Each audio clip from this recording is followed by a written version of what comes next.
Maharashtra election, Congress 110, Uddhav 90 और Sharad Pawar 75। NVA का seat sharing formula लगभग तय। महाराष्ट्र इलेक्शन, महाराष्ट्र विधानसभा चुनाव को लेकर महाविकास अघाड़ी में बातचीत सही दिशा में चल रही है। सूत्रों का कहना है कि गठबंधन की कोशिश यही है कि आज ही इस मामले को सुलझा लिया जाए। इसके बाद संयुक्त प्रेस कॉन्फ्रेंस में सीट शेयरिंग के फॉर्मूले का ऐलान होगा। महाराष्ट्र विधानसभा चुनाव को लेकर महाविकास अघाड़ी में सीट शेयरिंग पर मंथन चल रहा है।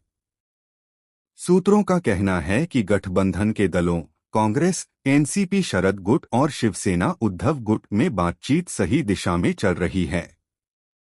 कोशिश यही है कि मंगलवार को ही इस मामले को सुलझा लिया जाए।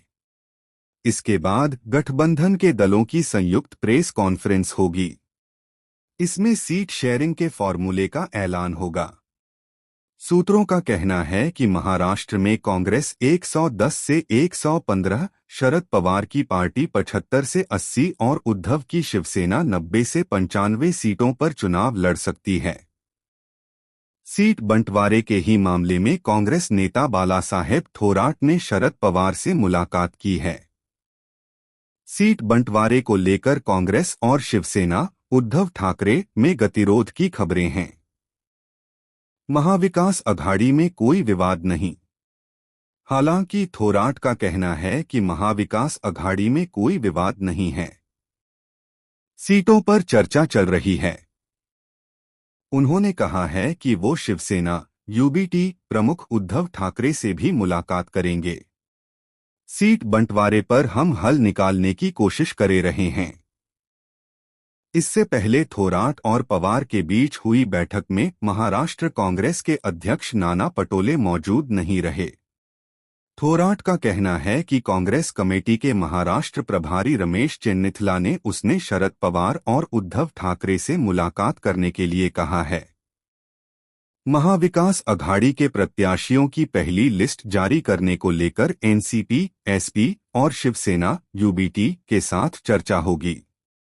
इससे पहले सोमवार को संजय राउत ने कहा था कि महाविकास अघाड़ी में राज्य की 288 में से 210 सीटों पर सहमति बन गई। इससे उलट नाना पटोले ने कहा था कि 96 सीटों पर चर्चा पूरी हुई है।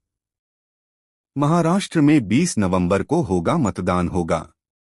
23 नवंबर को वोटों की गिनती होगी। महाराष्ट्र चुनाव को लेकर गठबंधन के साथ ही कांग्रेस अपने स्तर पर भी अलग मंथन कर रही है। सोमवार को कांग्रेस की केंद्रीय चुनाव समिति की बैठक हुई थी।